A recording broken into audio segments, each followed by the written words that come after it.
En tant que député, par ailleurs, et à titre un peu plus personnel, je suis naturellement soumis, comme tous les élus, à une déclaration de patrimoine en début et en fin de mandat. Mais j'ai souhaité aller plus loin il y a déjà plusieurs mois en faisant la transparence totale depuis plus d'un an en fait, non seulement sur les revenus que je tire de l'exercice des mandats d'élus que j'exerce, puisqu'en plus du mandat de député, je suis également conseiller municipal de la commune d'Orvaux et conseiller du conseil de la communauté urbaine de Nantes. Mais aussi sur les moyens de travail dont disposent les députés, et j'y reviendrai d'ailleurs dans les propositions que nous faisons, sachant que par ces actes symboliques, car nous avons bien conscience que c'est symbolique, nous souhaitons ouvrir des débats qui soient autant de facteurs déclencheurs pour des réformes, car nous appelons à des réformes. Alors je tiens à préciser néanmoins que les écologistes que je représente modestement aujourd'hui ne souhaitent pas se lancer dans une surenchère moraliste ou sur la voie d'une quelconque forme de puritanisme. Ce n'est pas du tout notre choix. Nous voulons juste faire progresser la transparence et promouvoir des règles simples, claires et connues de toutes et tous. Nous sommes profondément convaincus, aujourd'hui sans doute encore plus qu'hier, que c'est la condition certainement pas suffisante, mais sans aucun doute nécessaire pour restaurer un lien de confiance entre les citoyens et les élus. Nous faisons malheureusement le constat que ce lien de confiance, s'il n'est peut-être pas totalement rompu, du moins espérons-le, il est aujourd'hui fortement altéré. C'est pour nous l'opacité et la culture du secret, pour ne pas dire le culte, en tout cas la culture du secret qui nourrissent les rumeurs et la défiance envers les élus. Et nous sommes bien loin, en tout cas c'est l'analyse que nous faisons, d'un excès de transparence ou même d'un éventuel gouvernement des juges qui relève bien plus pour nous du fantasme que de la réalité. Et malheureusement, c'est au nom de ce risque fantasmé que trop de situations insatisfaisantes sont maintenues, d'autant plus que règne une certaine loi du silence. La situation est pour nous grave et le malaise des Français est profond. Et si l'on en croit plusieurs études d'opinion, une publiée récemment dans le journal Libération prétendait que 64% des personnes interrogées considéraient que leurs dirigeants politiques sont plutôt corrompus, qui me paraît particulièrement grave par rapport à ce que cela signifie au regard de la République. En préparant cette intervention, j'ai relu attentivement la lettre de mission qui vous a été envoyée par le président de la République.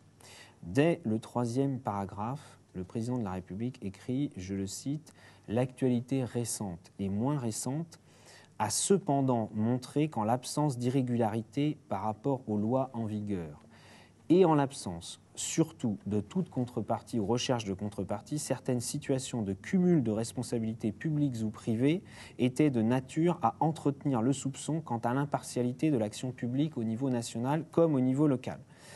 Pour ce qui nous concerne, je le dis devant vous, nous n'avons clairement pas la même conception de la justice que M. Sarkozy. Ainsi, alors que l'allusion est transparente à la situation de M. Woerth, cumulant les fonctions de ministre du Budget et de trésorier du parti présidentiel, rien ne permet d'affirmer à ce stade qu'aucune irrégularité n'a été constatée, et encore moins qu'il y aurait absence de contrepartie ou recherche de contrepartie. Pour nous, seule une enquête indépendante menée par un juge d'instruction et non pas une simple enquête préliminaire serait de nature à établir la vérité concernant la situation de M. Woerth à l'époque, puisqu'il a depuis abandonné les fonctions de trésorier. Je dois avouer également que nous ne partageons pas non plus la conclusion du 4e paragraphe de son courrier, où il dit, je le cite toujours, « Il ne suffit pas que la République soit irréprochable, il faut encore qu'elle ne puisse même pas être suspectée de ne pas l'être. » C'est assez étonnant cette double négation d'ailleurs. Outre que nous ne croyons guère pour notre part aux prophéties autoréalisatrices, nous n'avons pas le sentiment que la République soit irréprochable, et particulièrement depuis 3 ans et demi. Nous ne partageons donc pas son diagnostic de la situation française, ni du point de vue des règles en vigueur, ni du point de vue de la pratique en cours au sommet de l'État. J'ai eu l'occasion de le dire à la tribune de l'Assemblée nationale le 14 octobre dernier, lors d'un débat sur 2 propositions de loi déposées par le groupe socialiste républicain et citoyen, et je tiens à le redire devant vous. De nombreuses affaires révélées par la presse ou dénoncées par l'opposition, ou parfois au sein même de la majorité actuelle, posent de graves problèmes au regard non seulement de l'éthique, mais aussi particulièrement au regard de la question des conflits d'intérêts, et je me permettrai de donner quelques exemples qui illustrent mon propos. L'affaire Woerth-Bettencourt pose de nombreux problèmes de conflits d'intérêts entre un ministre ayant autorité sur l'administration fiscale et le trésorier d'un parti sollicitant des dons de contribuables, mais aussi la question de l'embauche de son épouse par une des premières contribuables de France, sans compter, autre cas de conflit potentiel, l'autorité du ministre sur une administration qui doit veiller au bon fonctionnement du secteur des paris et des jeux, alors même que l'épouse du ministre est aussi actionnaire d'une société de course et que le ministre est par ailleurs maire d'une commune possédant un des plus importants champs de course en France. Cela montre simplement à travers une affaire que plusieurs conflits d'intérêts sont en jeu.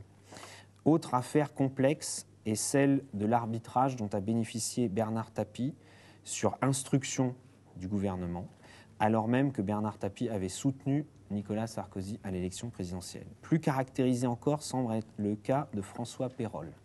Après avoir directement piloté le dossier de la fusion entre la Banque populaire et les caisses d'épargne, il a été nommé sans aucun délai PDG, président-directeur général du nouvel établissement financier issu de la fusion. D'autres cas moins médiatisés peuvent également poser problème, comme la situation de M. Ouar, lui aussi conseiller du président de la République, venant d'une entreprise privée, dans laquelle il retourne sans transition après avoir quitté ses fonctions de conseiller à la justice. De même, M. Stéphane Richard est devenu directeur général de l'entreprise France Télécom Orange, puis président-directeur général, alors qu'il occupait précédemment les fonctions de directeur de cabinet de la ministre de l'économie. Les dispositions législatives et réglementaires actuelles ne sont donc pas suffisantes à nos yeux. Oui. Elles ne permettent... il faut que vous consacriez l'essentiel de votre propos, J'y viens. moins à l'analyse de la situation. Vous avez déjà dit sans doute à la tribune de l'Assemblée nationale beaucoup de choses que vous nous dites. Le plus important, c'est qu'on entende, au-delà de votre analyse, vraiment vos propositions. Nos propositions sont directement issues de l'analyse de la situation, qui est en effet assez sévère, et je viens aux propositions dans quelques instants.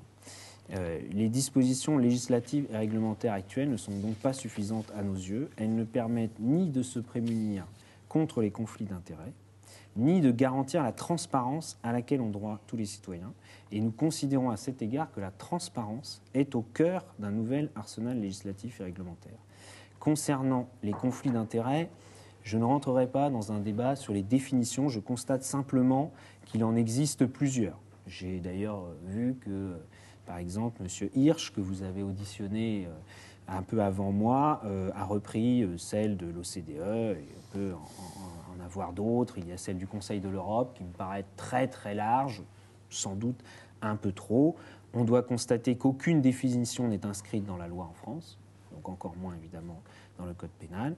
Il existe la notion de prise illégale d'intérêt qui est assez large, selon moi, en tout cas et a d'ores et déjà conduit d'ailleurs à un certain nombre de décisions de justice. Mais on voit par ailleurs que derrière la notion de conflit d'intérêts, ce qui choque nos concitoyens légitimement, c'est le mélange des genres entre l'argent et la politique. Je crois qu'il faut élargir un peu le champ. Les conflits d'intérêts, c'est une question de mélange des genres. Mais peut-être aussi et surtout le sentiment que l'intérêt général passe après la défense ou la poursuite d'intérêts particuliers. La Constitution de notre République évoque indirectement la question en bannissant le mandat impératif. Très indirect, mais on peut considérer que c'est quand même une façon de dire qu'un parlementaire ne doit pas être soumis au mandat d'un groupe extérieur qui défendrait des intérêts particuliers. Le règlement de l'Assemblée nationale se fait un peu plus précis en interdisant l'adhésion à des groupements de défense d'intérêts particuliers. Mais je constate que l'application de cette règle pose problème. En tout cas, c'est l'analyse que nous faisons, puisqu'il existe au sein même de l'Assemblée nationale des groupes d'études qui travaillent parfois en partenariat très étroit avec des groupements de défense d'intérêts particuliers, eux, extérieurs à l'Assemblée nationale. Et l'organisation de nombreux colloques en atteste, par exemple. À partir de ce constat, nous formulons un certain nombre de propositions. D'abord, des mesures de portée générale. nous pensons, même si ce n'est sans doute pas l'objet premier de votre travail, qu'il est important de prévoir de nouvelles restrictions au cumul des mandats pour les mandats politiques entre les mandats nationaux et les mandats locaux qui, par certains égards, peuvent constituer des conflits d'intérêts. Et nous le voyons bien lors d'un certain nombre de discussions législatives à l'Assemblée nationale ou au Sénat. Nous considérons également qu'il conviendrait de renforcer le régime des incompatibilités. Les incompatibilités entre l'exercice d'un mandat politique, par exemple ministre, mais également, on pourrait en parler même à un plus haut niveau, parlementaire bien sûr, et aussi élus locaux. Je crois que ça ne doit pas se limiter aux parlementaires. Le régime d'incompatibilité professionnelle ou le fait d'exercer directement ou indirectement des fonctions dans des structures extérieures, notamment de gestion d'intérêts. Je crois que le fait d'être actionnaire, par exemple, de sociétés privées, lorsque l'on est législateur, pose problème et qu'il faudrait trouver des solutions pour couper, en tout cas rendre plus étanches les fonctions que l'on peut être amené à exercer, ou plus exactement les intérêts justement que l'on peut être amené à poursuivre. Alors, nous constatons également que la Commission pour la transparence financière de la vie politique a aujourd'hui des moyens et des pouvoirs trop limités. Les déclarations ne font l'objet que de peu de contrôles et les rares observations n'ont fait l'objet que de peu ou d'aucune poursuite. Et je cite un de ses membres, Christian Pierre, à un certain moment, dit-il, il n'est plus acceptable que les plus hautes autorités des 3 grandes juridictions de l'État engagent leur prestige personnel et celui de leur juridiction à travers donc cette commission. Un collègue député, René Dosière, disait dans l'exposé des motifs d'une proposition de loi numéro 2188 relative à la déclaration de patrimoine des membres du gouvernement et de titulaires de certains mandats et fonctions. Au total, je cite, depuis 1995, 10 dossiers relatifs à 7 personnes ont été transmis au parquet. Cette transmission n'a pratiquement aucun effet, dit-il. Ainsi, en 2007, 2 procureurs de la République ont classé sans suite ces dossiers, constatant l'absence de toute infraction pénale avérée, puisque les déclarations mensongères de patrimoine effectuées auprès de la Commission ne revêtent ni la qualification de faux, ni celle d'établissement de fausses attestations, ainsi qu'en ont jugé les tribunaux de grande instance et les cours d'appel. René Dosière redit ce que la Commission a écrit dans ses rapports. Voilà. Comme je préside la Commission, je sais parfaitement de quoi il retourne, que vous le savez. Mais c'est important pour nous. Depuis 22 ans, la Commission demande le renforcement de ses moyens d'investigation, et dans le 13e et le 14e rapport, nous avons été particulièrement précis. Nous avons même rédigé un projet de loi. Eh bien, nous souhaiterions, en ce qui nous concerne, que cela soit suivi d'effet du point de vue législatif et que ce projet de loi puisse, le cas échéant, après discussion, être mis en œuvre. Car il n'est pas acceptable qu'il n'y ait pas justement de suite lorsqu'il y a des fausses déclarations ou une absence de déclaration.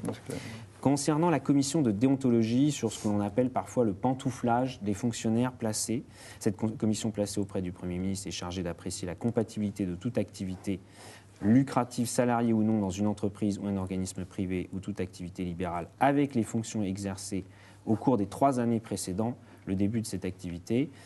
Là aussi, il y a quelque chose qui n'est pas satisfaisant. Nous avons par exemple vu les déclarations d'un conseiller d'État, Christian Vigouroux, qui disait récemment « Cette commission donne un avis à un moment T, mais ne dit rien sur ce que devient la pratique du fonctionnaire parti dans le privé ». Et donc nous considérons qu'il doit y avoir là aussi au minimum des délais, un délai entre le fait d'exercer une fonction publique ou une fonction de conseiller dans un cabinet ministériel, auprès du Premier ministre, auprès du Président de la République, et le fait d'exercer une fonction dans une entreprise privée ayant un lien avec la fonction publique préalable.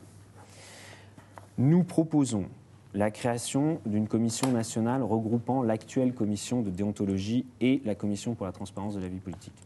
Nous n'y mélangeons pas forcément la commission concernant les comptes de campagne, qui est un autre sujet à nos yeux. Nous considérons surtout, parce qu'il ne s'agit pas de dire que tous les problèmes seraient réglés en regroupant, ce n'est pas ça l'essentiel. L'essentiel, c'est que cette commission puisse être saisie de diverses manières. D'abord par une personne, en quelque sorte à titre préventif, pour émettre un avis, donc une personne qui pourrait se sentir directement concernée, sur une situation potentielle de conflit d'intérêts. Et elle pourrait également être saisie par d'autres autorités, le gouvernement, le Parlement ou des citoyens, selon des règles à définir. On a trouvé une voie pour le Conseil constitutionnel, il doit donc y avoir moyen d'en trouver une pour cette commission, sans qu'évidemment ce soit l'engorgement. Nous pensons que ces avis devraient être publics. Nous pensons également que les déclarations faites devant cette commission devraient être publiques, là aussi selon une procédure à définir. Protéger la vie privée, et en même temps il faut trouver un moyen. Il y a d'autres pays, par exemple, où les journalistes ont accès, et puis les citoyens, selon des procédures qui sont un peu plus restrictives. Nous considérons également qu'une non-déclaration devrait être sanctionnée pénalement, une fausse déclaration également. Nous considérons, quand je parlais des situations potentielles de conflit d'intérêts, qu'un avis pourrait être rendu et, en quelque sorte, il pourrait y avoir des procédures comme celles qui existent pour les magistrats qui se récusent d'eux-mêmes dans certaines affaires lorsqu'ils se considèrent en lien avec des personnes qu'ils auraient à juger ou mises en cause, ou qui peuvent l'être. Après tout, je crois que c'est le cas pour les magistrats qui peuvent être récusés avec une voie de recours lorsque la défense, par exemple, le demande.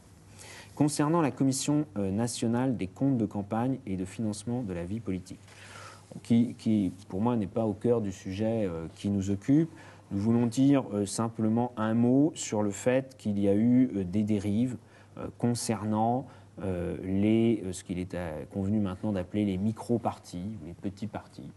En ce qui nous concerne, nous avons déposé une commission d'enquête parlementaire en juillet dernier, en juillet 2010. Je vous en laisserai d'ailleurs un exemplaire, où nous expliquions pourquoi nous considérions qu'il y avait eu un détournement de l'esprit et de la lettre de la loi à travers la pratique des micro-partis. Concernant les revenus des élus, nous considérons là aussi qu'il faudrait aller plus loin en obligeant les déclarations publiques. Les déclarations concernant les revenus évidemment tirés des mandats, mais ça c'est déjà le cas, les moyens affectés aux élus, quels qu'ils soient, que ce soit des députés, des sénateurs ou des députés européens, mais également pour les membres du gouvernement, puisqu'ils ont un certain nombre de moyens de fonctionnement, et c'est tout à fait normal. Il ne s'agit pas de mettre en cause cela, mais simplement qu'il y ait la transparence sur l'utilisation de ces moyens. Nous considérons également, et je finirai par ces points, qu'il conviendrait de renforcer les moyens de contrôle et d'investigation en ayant accès aux documents bancaires et fiscaux pour les personnes qui font des déclarations. Je crois que c'est tout à fait logique. Il y a des déclarations de patrimoine et il y a des déclarations fiscales qui ont évidemment des dimensions patrimoniales, tout le monde le sait très bien, et pas simplement pour l'impôt de solidarité sur la fortune, par exemple.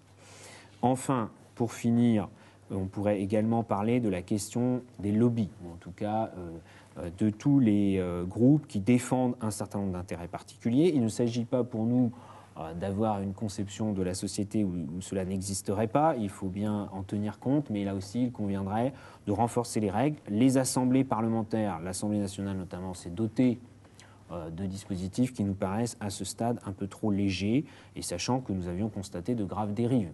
Je le dis devant vous, nous avions constaté par exemple des lobbyistes qui avaient des badges d'assistants parlementaires. Ce sont des pratiques qui ne sont pas normales dans une assemblée pour avoir accès évidemment à ce à quoi ont accès des assistants parlementaires. Et enfin, nous considérons, et là c'est également une mesure un peu plus générale, mais vous avez compris qu'elle est au cœur de notre démarche, qu'il faudrait avoir des règles en France plus ouvertes, en quelque sorte, d'accès aux documents administratifs.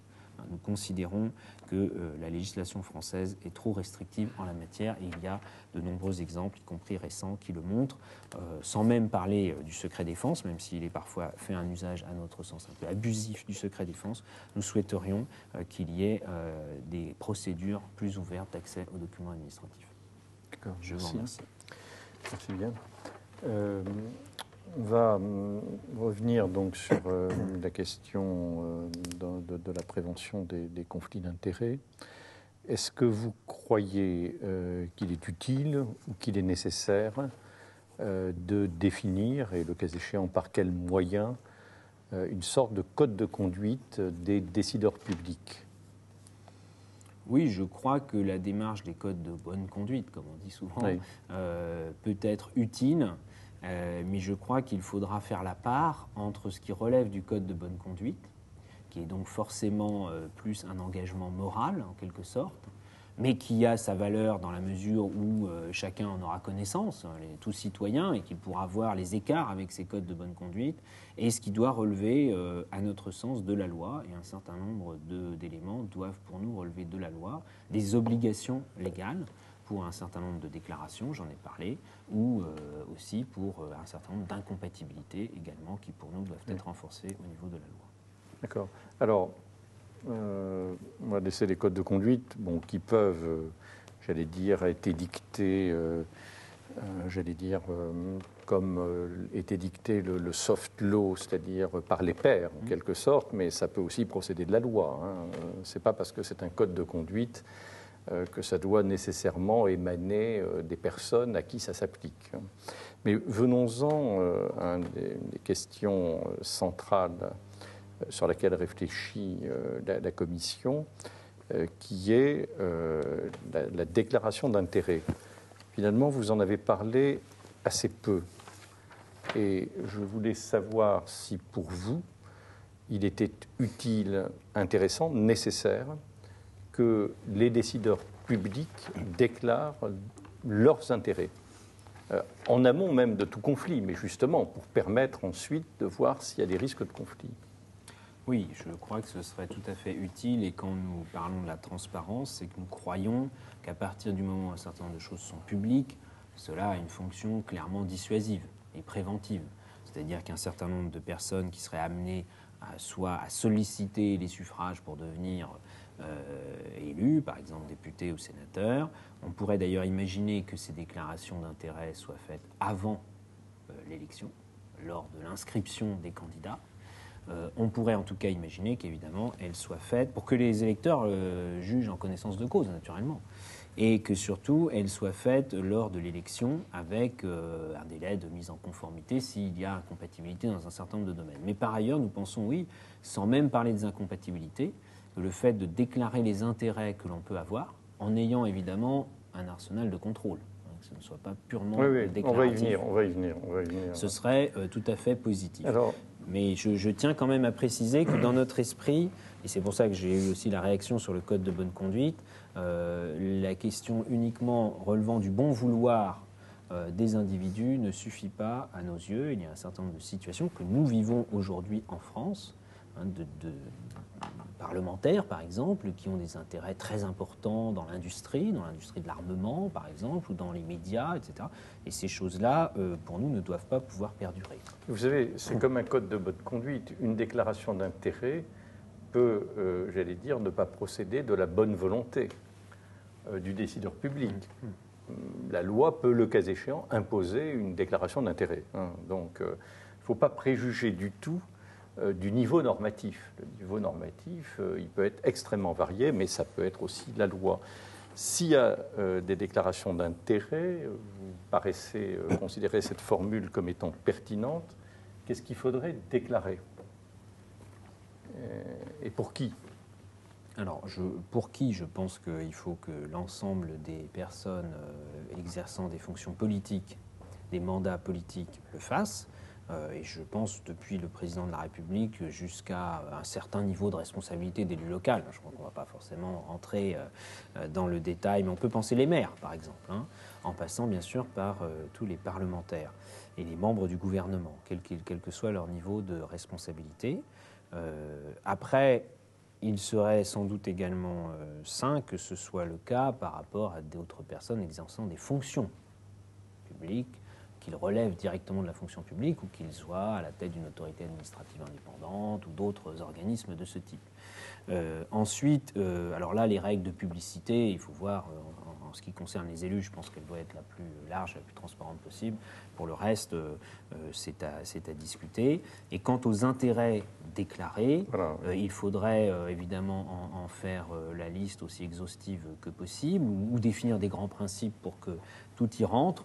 Je pense que tout ce qui relève de l'intérêt économique doit être privilégié. C'est pour ça que j'ai dit que la définition des conflits d'intérêts retenue par le Conseil de l'Europe me paraissait un peu large, puisque je vois que ça a conduit à considérer que l'intérêt personnel peut être direct ou indirect, concerner la personne seule, ses proches, et cet intérêt peut être de nature économique, financière, politique, professionnelle, confessionnelle ou sexuelle. Je trouve que ça fait un peu large, personnellement. Qu'est-ce que vous considérez justement comme étant trop large est-ce que selon vous, les déclarations d'intérêt doivent concerner les proches, conjoints, ascendants, descendants, amis, ou jusqu'où aller? Il faut bien s'arrêter un jour quand même. Je pense que d'abord, il doit quand même y avoir une conception individuelle. C'est l'individu qui est directement concerné qui doit en premier lieu rendre des comptes. Après, il est vrai que le conjoint, mais la notion de conjoint est de plus en plus large. Oui, enfin, quand on dit conjoint, c'est partenaire, personne qui vit personne habituellement mariée avec. Ou la personne, oui, voilà. Mais bon, il faudrait définir cela. Ce n'est pas ce qui me paraît d'ailleurs le plus important, mais il faudrait l'intégrer et dire jusqu'où ça va et avec qui. On m'a cité d'ailleurs des cas de personnes qui avaient transmis à leurs femmes, par exemple, la gestion de tels intérêts économiques et financiers qu'ils avaient. C'est vrai qu'il y aurait quelque hypocrisie à considérer que ça règle le problème pour la personne concernée. Mais surtout, je voudrais qu'on soit bien clair sur le fait que la priorité, c'est les questions d'intérêt économique et financier. Je pense que les autres choses relèvent, parler d'intérêt confessionnel ou autre, je crois que ça c'est un peu abusif. Enfin là on va sur des champs qui n'ont plus grand intérêt à mon avis, en tout cas dans notre conception de la République. Les intérêts économiques et financiers, c'est évidemment directement lié. Ce n'est pas simplement exercer des fonctions dirigeantes dans une entreprise. Ou être directement soi-même entrepreneur, mandataire social, etc., gérant non salarié, peu importe.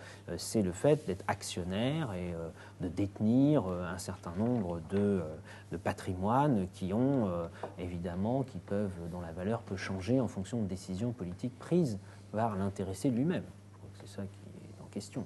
Mais vous n'avez pas l'air si convaincu que cela d'inclure le conjoint dans le périmètre de la déclaration d'intérêt.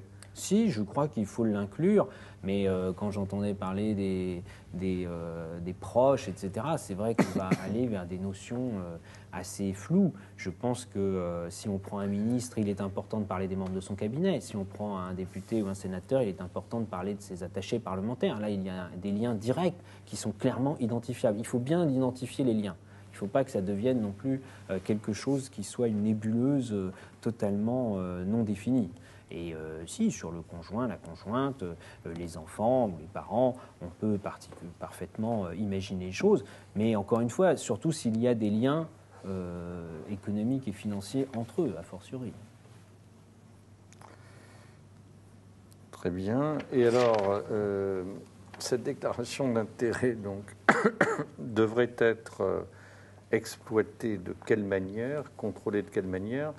J'ai compris, vous l'avez dit d'ailleurs, que pour ceux qui sont titulaires d'un mandat politique, vous estimez que la transparence s'impose, que pour les autres décideurs publics, j'ai compris, en gros les hauts fonctionnaires, il fallait envisager des modalités appropriées de publicité qui ne seraient pas nécessairement les mêmes. Mais quel type de contrôle estimez-vous nécessaire de mettre en place? Et est-ce que vous proposez, indépendamment du contrôle, des mesures, je ne sais pas, est-ce qu'une autorité indépendante, alors vous proposez de créer une autorité indépendante, mais qu'est-ce qu'elle ferait, à part du contrôle, qu'est-ce qu'elle peut faire? Je pense que déjà, si elle faisait du contrôle, ce serait bien, et qu'elle ait des moyens de contrôle et d'investigation pour vérifier un certain nombre de déclarations. Ça, c'est une première chose. Et puis, s'il y avait des régimes d'incompatibilité, eh bien, qu'elle ait les moyens de les faire appliquer, c'est-à-dire que, le cas échéant, elle puisse saisir l'autorité judiciaire. Je pense qu'en dernier recours, c'est nécessaire. Je dis cela parce que je crois qu'il y a eu des exemples récents qui montrent que le simple examen, la simple saisine ou la simple même audition ne suffit pas. La question, j'ai cité le cas de ce conseiller du président de la République qui est devenu PDG de l'entreprise qu'il avait lui-même contribué à créer en conseillant le président de la République. On a bien vu que la commission de déontologie qui avait été... alors on n'a jamais bien compris d'ailleurs si elle avait été réellement saisie ou l'avis qu'elle avait donné.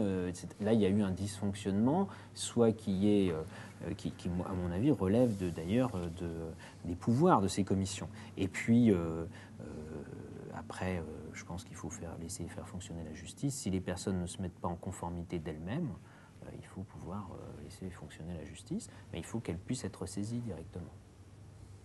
Est-ce qu'une autorité de la nature de celle que vous proposez pourrait avoir, indépendamment du contrôle, une fonction aussi de conseil?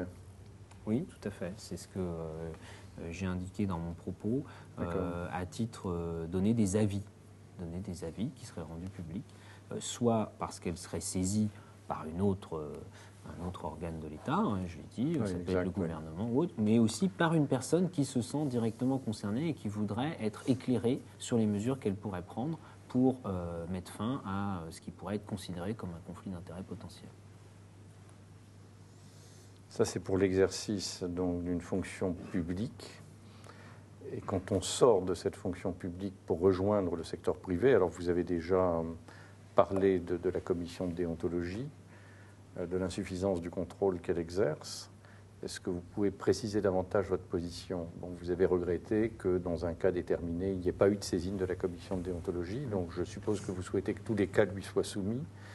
Mais sinon, est-ce que vous avez des observations à formuler sur le contrôle déontologique, le contrôle du passage du secteur public au secteur privé, qu'on appelle aussi le pantouflage? Est-ce que le système vous paraît, mis à part tel ou tel cas, qui d'ailleurs ne pourrait plus se produire, puisque la Commission peut désormais s'autosaisir?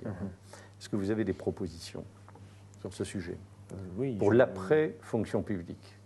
Oui, je pense que quand on parle d'autosaisine, d'ailleurs, nous considérons que c'est un progrès. L'autosaisine, ce n'est pas forcément suffisant. C'est-à-dire qu'il y ait aussi des saisines par des acteurs autres que les acteurs directement concernés ou les autorités de l'État, ce qui permet, si un cas a été soit oublié, négligé, passé sous silence, qu'il ne le soit pas. Et que là, ce ne soit pas que des avis, qu'il puisse y avoir également, encore une fois, des règles qui soient ensuite appliquées. Mais encore une fois, je crois qu'en revanche, il ne faut pas confondre le rôle d'une autorité administrative indépendante de ce qui relève de la justice. Je ne suis pas favorable à ce que des décisions d'autorité administrative indépendante soient qu'il ne puisse pas y avoir de recours. Qu'il y ait des avis, ça c'est une chose. Sur les décisions, il faut quand même qu'il y ait des voies de recours pour les personnes concernées. Il faut être très clair également sur ce point. Sur les gens qui vont travailler dans le privé alors qu'ils viennent du public, je pense qu'il y a la question du délai. Et ce n'est pas qu'un délai de décence, c'est un délai entre l'exercice d'une fonction publique dans le même domaine, en lien direct avec l'exercice dans une fonction privée. Si c'est dans une fonction privée qui n'a rien à voir, je pense que ça ne posera de problème à personne.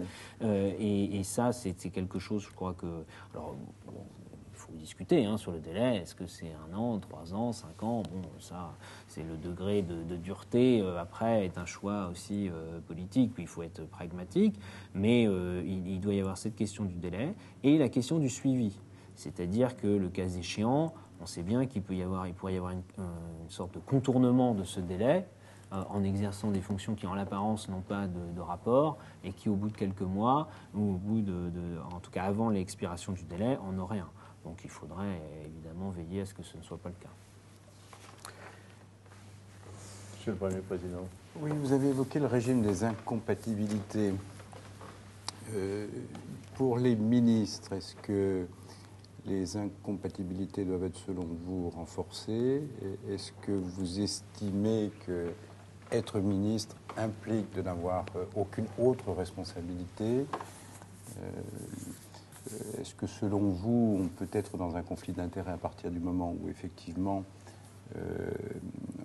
on exerce à côté un mandat local? Vous l'avez évoqué, mais est-ce que vous iriez jusqu'à une incompatibilité presque totale, c'est-à-dire interdire à un ministre d'exercer des fonctions de dirigeant d'une association ou d'un parti politique. Et pour vous, bon, jusqu'où faut-il aller? Bon, et qu'entendez-vous par dirigeant? La nature humaine a beaucoup d'imagination, donc c'est difficile de prévoir tous les cas. Néanmoins, je crois qu'il y a des principes généraux sur lesquels on pourrait s'entendre. D'abord, le fait qu'il y ait en effet une incompatibilité entre l'exercice d'un mandat de ministre avec, enfin un mandat, une fonction de ministre avec un mandat d'exécutif local. Ça, je crois que c'est important. Ce n'est pas aujourd'hui dans la loi. Différents gouvernements ont eu différentes doctrines en la matière. On voit bien que cela peut poser des problèmes. Concernant les fonctions privées, je tiens à le dire également, je crois qu'il faut que l'on soit beaucoup plus strict sur le fait qu'un ministre ou une ministre n'ait pas des intérêts privés en parallèle.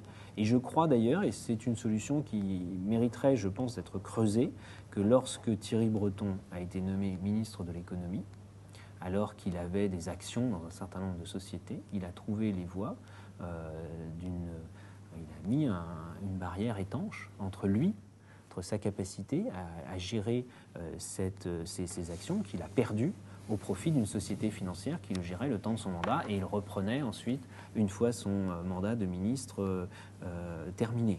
Donc je crois que c'est une solution que l'on pourrait trouver. Il ne s'agit pas de dire que les personnes qui font de la politique n'ont plus aucun patrimoine qui est actif. Concernant les fonctions dans des associations ou des partis politiques, et je crois que les associations, c'est une bonne question d'ailleurs, parce qu'on se focalise beaucoup sur les partis politiques, mais il serait tout à fait sain qu'il n'y ait pas de cumul, d'ailleurs y compris dans les fonctions politiques locales, avec des fonctions associatives. Pour l'anecdote, d'ailleurs, ça peut également être le cas pour des parlementaires, puisqu'il y a le système de la réserve parlementaire qui conduit des parlementaires à attribuer des subventions à des associations dans lesquelles, à mon sens, ils ne devraient exercer aucune responsabilité. Mais c'est anecdotique. Concernant les ministres, il y a la question, on le sait, particulière du poste de trésorier d'un parti politique. Et là, je crois qu'il serait sain qu'il y ait une incompatibilité. Avec dirigeant d'un parti politique, ça, c'est à voir. Je ne sais pas si c'est la question principale, mais on voit bien qu'un certain nombre de fonctions ou d'actions, parce que je crois qu'il faut aussi rentrer dans ce champ-là, par exemple collecter des fonds. Ça n'est pas honteux de chercher à collecter des fonds pour un parti politique. C'est autorisé par la loi dans certaines limites, que nous souhaitons d'ailleurs renforcer. Mais il n'est pas sain qu'un ministre en exercice se livre à cette action, quelles que soient les fonctions qu'il occupe au gouvernement. Vous avez parlé de la fonction de trésorier. Vous avez le même raisonnement pour une fonction de président d'un parti politique? Je pense qu'il faut... Il faut voir sur ce point, mais compte tenu c'est pareil, compte tenu des fonctions qu'exercent, il y a des partis politiques ou un président ou un secrétaire général a y compris des fonctions sur les finances de ce parti, d'autres où ce n'est pas le cas, donc ça il faut aussi apprécier. Je pense qu'il doit y avoir des principes généraux, et puis ensuite l'application sur les cas concernés sera plus simple une fois qu'on aura défini des principes généraux. Et puis il faut avancer, je crois qu'on ne pourra encore une fois pas tout imaginer au départ. Je crois que le temps est venu de franchir un pas important. Il y a eu d'autres pas qu'il ne faut pas non plus dévaloriser ce que la France a pu faire à certaines époques et qui a été... il y a eu des grands progrès sur le financement de la vie politique. La loi de 1993 portée par le ministre Sapin a été également un très grand progrès dans la transparence des marchés, etc. Et donc ça, il faut le saluer et être capable de franchir des nouvelles étapes au jour d'aujourd'hui. Monsieur le Premier Président. Vous seriez partisan de règles globales législatives qui serait un peu le corpus qui permettrait de rappeler l'ensemble des règles, quitte à ce qu'elles soient ensuite déclinées suivant les catégories intéressées. Et si c'est le cas, qu'est-ce que vous verriez dans ce rappel un petit peu des grands principes ? C'est sûr qu'il faut toujours se méfier des grandes lois qui régleraient tout à elles toutes seules, mais en la matière, je crois qu'il serait sain et utile pour la démocratie que le gouvernement, Parlement, quel qu'il soit, les assemblées parlementaires, quelles que soient les majorités qui les composent, montrent que les acteurs politiques sont capables de prendre en compte un sujet, de le prendre à bras-le-corps et de le traiter. Et donc, le schéma que vous décriviez à l'instant me paraîtrait très positif, c'est-à-dire avoir une loi avec l'affirmation d'un certain nombre de principes et la déclinaison d'un certain nombre de mesures. Et il faudrait essayer de remettre toutes les mesures dont nous avons discuté à l'instant. Maintenant, elle ne pourrait peut-être pas tout prévoir, tout n'est pas du domaine de la loi non plus, donc il ne faut pas non plus vouloir à toute force. Il y a des choses qui peuvent être faites rapidement sans passer par la loi, mais je pense que ce serait plus intéressant comme démarche que de s'en remettre uniquement au fait que chacun fasse son petit code de bonne conduite dans son coin. Les assemblées, c'est normal, ont leurs propres règles à établir dans le respect et l'indépendance des pouvoirs, principe qui par ailleurs est parfois malmené, mais il ne faudrait pas que ce soit un prétexte pour minorer l'action qui est à mener.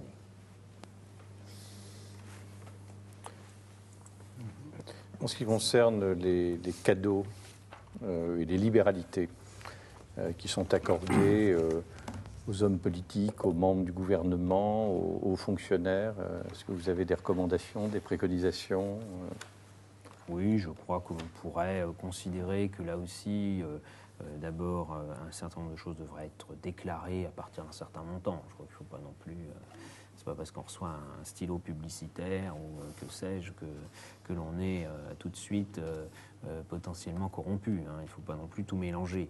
Mais pour ce qui est des membres du gouvernement, ou on peut le dire également des présidents des exécutifs locaux, il serait logique, me semble-t-il, que les cadeaux qui sont faits eu égard à ces fonctions soient versés au domaine public. Comme ils le sont, je crois, maintenant, pour le président de la République, depuis quelques mandats, ce qui n'a pas toujours été le cas, mais ils le sont.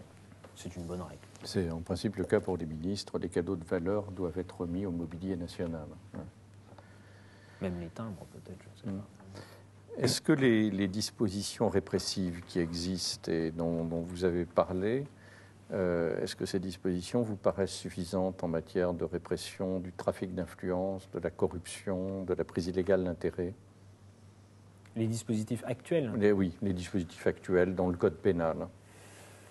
Je pense que tout le problème est entre... Moi, je ne suis pas un juriste, encore moins un magistrat, donc je n'ai pas la prétention à avoir une vision suffisamment précise sur tous ces points, mais je crois qu'il y a des dispositifs, encore une fois, qui ont beaucoup avancé dans les années 90, mais qu'il y a des problèmes d'application qui renvoient à des débats plus généraux sur l'indépendance de la justice, sur la capacité des procédures à aller au bout dans un délai raisonnable, et sur le fait que la justice ait les moyens aussi de conduire ces procédures à leur terme dans des délais raisonnables. Je crois qu'en la matière, on est plus dans ce domaine-là que dans le domaine d'un arsenal législatif supplémentaire. En revanche, concernant la transparence, encore une fois, ce n'est pas la recette miracle, mais plus on ira loin dans la transparence, plus on se prémunira sans doute. Alors, exception faite des questions qui relèvent du secret défense, de la diplomatie, des choses comme ça. Hein. Il ne s'agit pas du tout de mettre en cause, de ce point de vue-là, la sécurité de l'État, mais ce qui, dans beaucoup de domaines, pourrait relever de la transparence et qui ne l'est pas, permettrait sans doute de prévenir avant même de songer à guérir.